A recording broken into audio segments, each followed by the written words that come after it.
Welcome to Free Thought Matters. I'm Dan Barker. I'm co-president of the Freedom from Religion Foundation, which produces this show. And I'm Annie Laurie Gaylor.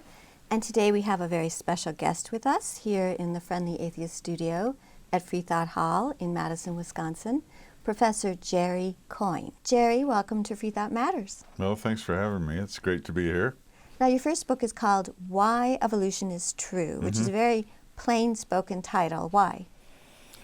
Well, it expresses most succinctly the thesis of the book, which is the evidence for evolution, which I've been teaching for 30 years. And I couldn't think of a title. I mean, it's only 4 words. I couldn't think of a title that would convey the book in a more direct and way. I have to say I got some pushback from people. I think my publishers were a little bit worried about that because, you know, America is an evolution-resistant country, and that's an in-your-face title. So, but I fought for it, and I think it's a good title, and ultimately they used it. So. What do you think they wanted the title to be? I have no idea. I don't know if we actually discussed alternative titles. I can't really think of one.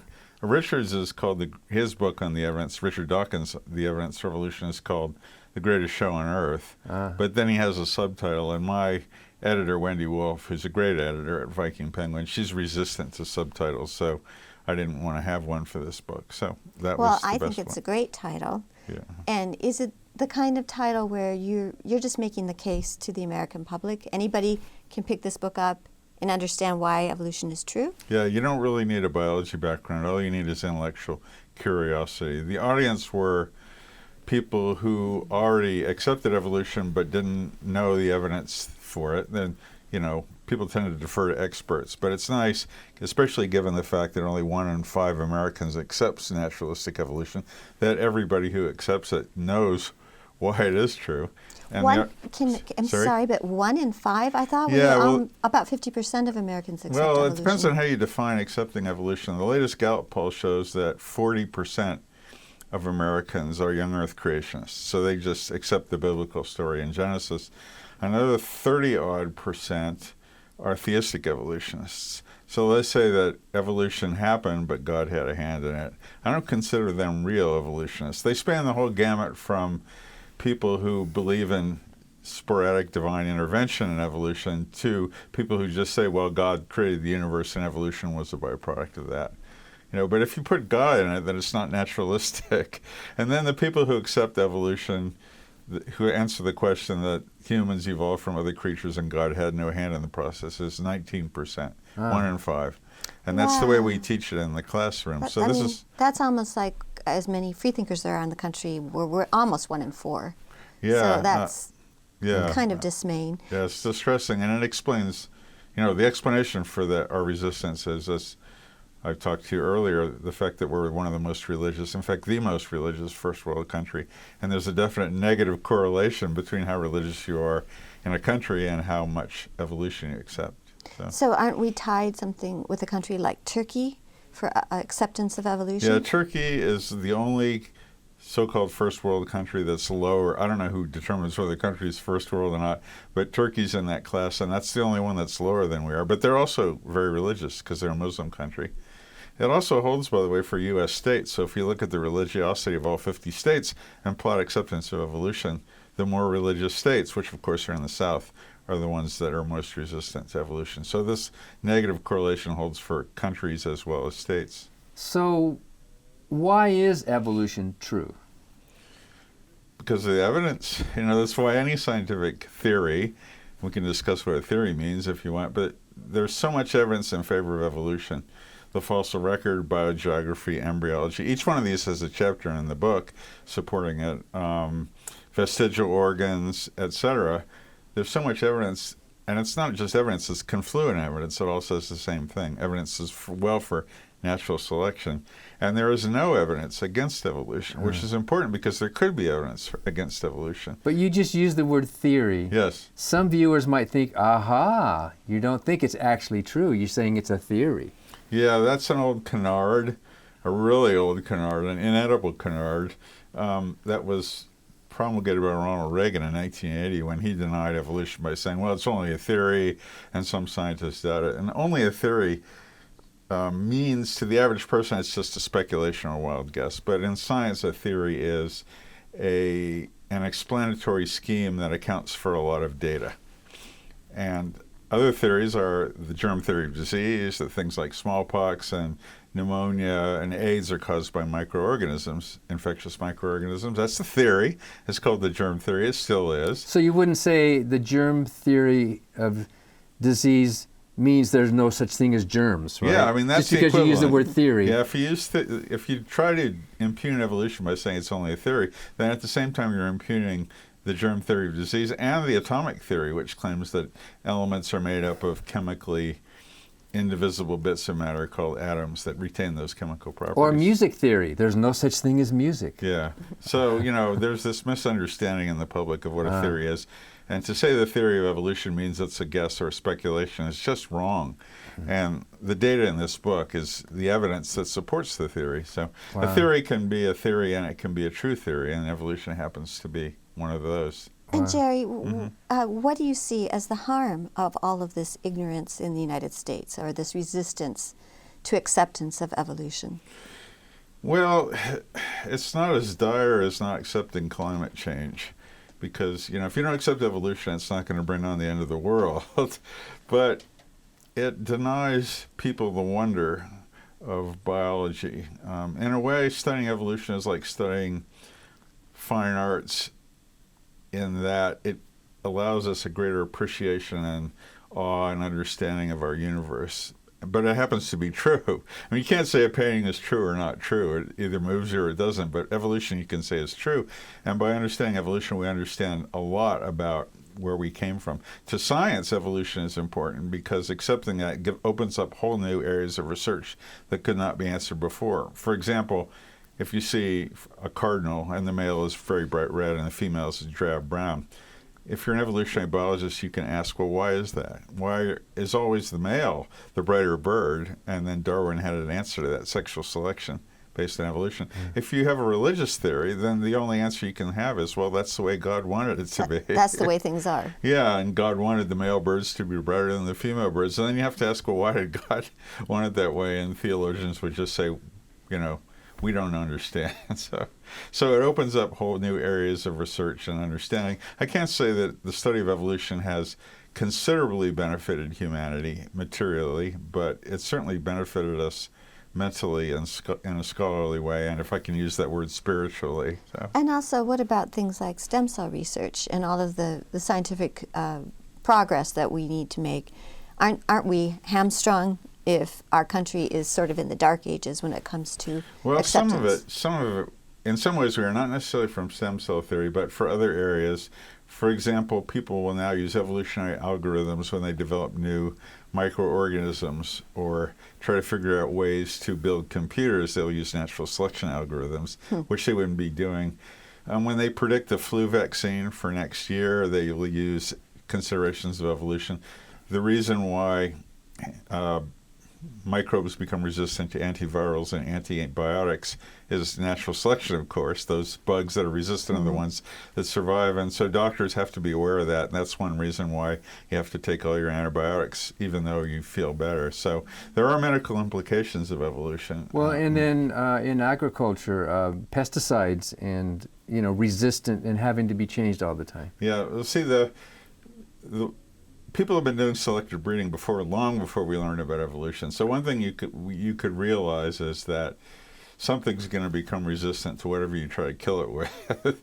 Now, we didn't understand why until Darwin came along, but that particular phenomenon is not something that depends on natural selection, but the way to combat it, the particular machinations you use to fight herbicide resistance or things like that depend on evolutionary considerations. But I don't want to leave readers with the idea that evolution is something that we really is so important in the human material welfare and health that it's vital to understand for that reason. The best reasons to want to study evolution are because it tells us the true story of our origins, how we're related to everything else, and it just adds a I hate to use the word spiritual, but in terms of awe before nature, it adds a certain amount of awe when you see a woodpecker and realize that every feature on that woodpecker, the fact that it has eyelashes to keep the wood chips from flying into its eyes, or it has a highly padded skull with things that each one of those is a product of a blind, materialistic, naturalistic process. That adds a lot of wonder to your appreciation of nature. So you, of course, are an ardent atheist. Yes. And don't you think most scientists are non-religious for the most part? Yeah, I'd say most scientists are non-believers above a certain level. I think for the average scientist in America, it's about 40 to 60% are atheists. Of course, that's a lot higher than the populace as a whole. If you look at scientists at elite universities, which are defined by the sociologists who did this study, University of Chicago is one, places like Harvard and Princeton, where you have to do research. About 65% of them are atheists. And then as you go higher up the ladder of professional accomplishment, the more atheistic you get. So in the National Academy of Science, which is the most august body of elected scientists in America, 97% of them 97% are of elite atheists. scientists, Yeah. yes. That's like the complete reversal of the public as a whole. And I've often asked myself, well, why is this? Is it that doing science turns you into an atheist, or is it that atheists are differentially attracted to studying science? And I think it's a mixture of both. So you also then went on to write Faith versus Fact, and why science and religion are incompatible. Well, that book grew out of the first one because I had the naive hope when I wrote this that I could convert all of America to accepting evolution. I mean, at that time, I didn't realize that Americans are resistant to accepting evolution because they're religious, and most people are impervious to facts when it comes to changing their minds. So, the book did have an effect. I got lots of letters from people saying, yeah, now I accept evolution. And by the way, I've also given up religion as well. Richard Dawkins has gotten thousands of these letters. So that is heartening. But I still was puzzled as to what it was about religion that made people so resistant to evolution. Why couldn't they just accept evolution and have their beliefs as well? So I started reading theology, and that was the death knell for my next couple of years. I mean, theology is like, jumping into the La Brea tar pits. You never can extricate yourself from it, and the more you struggle, the more mired you get. When they all disagree with each other. Yeah. Theologians don't even talk the same language sometimes. Yeah, in fact, when you and Annie Laurie were on Oprah's show, I noticed that, I think Annie Laurie made this point that all the different Christian sects believe different things. Disagree with each other. Yeah, so, and of course there's thousands of Christian sects and thousands of religions. And you don't have to be a rocket scientist to see this. And not only that, but that religion depends on factual assertions. That's sort of the thesis of my book, that they're in conflict because in order to really believe, as a Christian or a Jew or as a Muslim, you have to accept certain facts about the world to be true. Like, for example, the Quran was dictated to Muhammad by the angel Gabriel, or that Jesus was crucified and resurrected, and you have to go through him to get to the Father. And those are all factual assertions, and that there's an afterlife and that there's a God. And so insofar as science, as religious people make fact claims that buttress their beliefs, then that puts them in contradiction with science, insofar as those fact claims are wrong. But you go so far as to say that faith and fact are incompatible. Yes. They don't overlap at all. Yeah. Well, of course, I mean, the way you ascertain fact is through basically the scientific method, or a version of it. You use empirical logic, you use reason, you use testability, you use direct observations of nature. Whereas faith requires none of that. It just requires you to intuit something or learn something from your priest or read a holy scripture. And those are two completely different ways of finding out what's true. In fact, faith is no way of finding out what's true, as you said, when you recognize that each religion makes different truth claims. So the incompatibility lies on the methods that these two areas use to make their fact claims, and in the different results they get when they apply these methods. Because religion comes up with no facts, and science comes up with facts that continually advance. So what about these very intelligent, very successful, very accomplished scientists who still have faith in God? Wouldn't they say it's compatible? Yeah, they do, and a lot of them use the Steve Gouldian paradigm. I was going to say, but where does Steve he go? called it noma, non-overlapping magisteria, which is that religion is the purview of meaning, morals, and values, whereas science is there to adjudicate the truths about nature. And these are two completely different areas. Meaning, morals, and values have nothing to do with science. Well, they do insofar as science can inform you as to whether your values are correct sometimes or not. But the people that objected to Gould's hypothesis, which, by the way, is the most common way that people rationalize making science and religion compatible, the people who objected most strongly to that are the theologians. We scientists could care less whether, science, whether Gould says this. I mean, we do our business atheistically. We don't care about what theologians do by and large, but the theologians were upset by what Gould said. Why were they upset? Because they're upset because Gould said that religion makes no fact claims. I see. It's about meaning, morals, and values. And in the book, I have several pages, because I had to prove this, of statements by theologians, well-known theologians and science scholars, that say that religion is undergirded by claims of fact. And of course, Stephen Jay Gould was an atheist. Yeah, he was an atheist, and he got involved in, he was testifying in one of those Supreme Court cases over evolution. Yeah. He was obviously a firm evolutionist. And an atheist. I always wonder why he wrote this book. My conclusion is that he wanted to be well-liked, because in America, the way to be well-liked is to say that science and religion are compatible. But aren't we learning through science that many of our traits are evolved traits? Even empathy and virtues like that, there's an evolutionary explanation for some of these. Some of them, yes, although there's a huge cultural overlay. I mean, humans show a much greater degree of empathy than, for example, rats do. Not only that, but we show behaviors that can't be explained by natural selection, like a volunteer firefighter risking his or her life to save somebody is an act of pure altruism, which you never see in the animal kingdom. There's no such thing as that kind of altruism in any other species, where you sacrifice your own reproductive welfare to help somebody who's not related to you at all. And that's got to come from culture. It's an extension of the kind of empathy we may have evolved, but it's not the same thing. So, do you think maybe Gould was trying to say, hey, you people who believe in God, you can go ahead and believe, and you can also accept the fact of evolution because they don't conflict with each other. So evolution can be valuable to you even as a believer. Yeah, I mean, you could construe that as Gould's way of getting people to accept evolution. But I don't think Gould really believed that. I mean, Gould was an atheist, right? So, but in that book, it doesn't say anything. In fact, it's sort of invidious, because he claims that the only purview for meaning, morals, and values is religion. That the only locus for where you can find meaning, morals, and values is out of religion.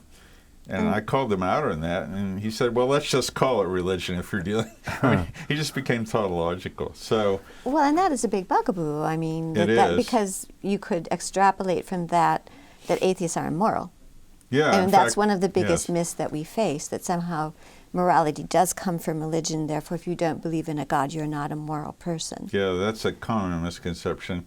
I noticed you had to deal with that in the Oprah show, too, when that woman got up in the audience and said, what reason do you have to be good if you don't believe in God? When you just put her down.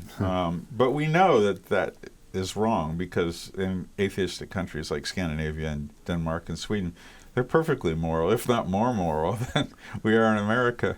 Because if your idea of morality is it just comes from on high and you can't question it, that could be supremely immoral. Yeah. I mean, your morality should be grounded in reality and how you treat people, consequences. Absolutely. So when did you become an atheist? Yeah, as I was telling Dan on the previous show, it happened within a span of 5 minutes. And I think it was in 1966 or 67 was when the Beatles released their Sgt. Pepper album. I remember this moment as if it was yesterday. I was sitting on the couch of my parents' house in Virginia, listening to the album for the first time. And for some reason, I mean, there's nothing atheistic on that album, although the Beatles didn't believe in God, I don't think. But all of a sudden, listening to the music got my brain working. Laws of physics. I had no free will. And it convinced me that everything I had ever been taught about God was wrong, that I had been lied to and conned, although I had a secular Jewish upbringing, which is barely distinguishable from an atheistic upbringing. But I suddenly realized that, there was no evidence for anything religious. And I got really upset for a couple of minutes. I started sweating. I remember shaking. I remember thinking, oh my God, I'm not going to be immortal. When I die, that's it? Really? And then within a few minutes, I came to terms with it, and I've been an atheist ever since. That's a very unusual deconversion story. Yes, it is. Jerry, since you've retired, you are traveling around the world. You already were a world traveler. Mm-hmm. I think this partially stems from my atheism, the fact that this is the only world we have, and you have to make the most of it. And I realized that what gives me pleasure, the so-called meaning of my life, is to see the vast panoply of cultures and peoples on this planet. And there's so many to see, you'll never see them all. And since I spent the first 35 years of my career buried in the lab, although I took occasional trips, now's my chance to actually do that. So, traveling is the way I will accomplish that. Because this is the only world we have, we may as well. Yeah, and if I could go out in space, I would do that too, but I don't have the money even to take one of those short excursions. So. Well, as FFRS Billboard says, enjoy life now, there is no afterlife. Yeah, and that's so true. But nobody believes that. I've talked to psychologists that tell me that everybody secretly thinks they're the one exception to mortality. And if you dwell on mortality, then you become lugubrious and stuff. So you can't really, you want to find a way to live in which you know you're going to die, but not dwell on that. Instead, take pleasure from the limited amount of time we have. You spent most of your life, your professional life, studying the fruit flies, and they have very short generation, just a couple weeks, is it? Well, their lifespan can be about 3 weeks to a month, but to go from one generation to the next can be like 10 days to 2 weeks. So you're seeing these living creatures live and die their whole life. Yes. And then compared to the human life, we're going to, what do we have, 70, 80, 90 years, depends. Well, I'm going to live to 108, but still, you can see how fragile and how that cycle keeps going around. All the great people, Darwin and Einstein and Newton and all, they live their lives and they're gone, and now it's our turn. We may as well enjoy our turn. The unfortunate fact is that humans are the only animals that are aware that they're going to die. And somehow I wish that we were like cats and dogs, and that we didn't know we were going to die, and then we could just live our lives blithely. We wouldn't have these worries about mortality, and it would happen someday, but we wouldn't know. So. Well, speaking of grim topics, with the new administration, with the cabinet packed with creationists and fundamentalists who are running our agenda here, what's your opinion about that?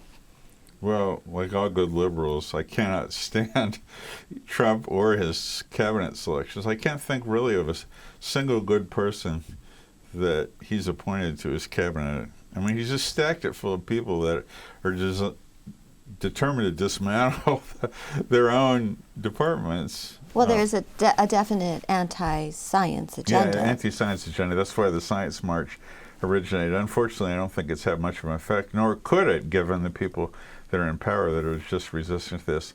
I'm trying to take the long view about this, the Steve Pinker view, that the general trend is up, that people are going to recognize that science and reason is the way to make progress, and that this Trump thing is just a temporary glitch. I mean, after all, I've lived through Nixon, I've lived through Reagan, and then we had Barack Obama. And over that whole period, if you look at the data that Pinker reduces in his new book, things have been improving. But what about global warming? What about climate change, which does seem to be quite a threat?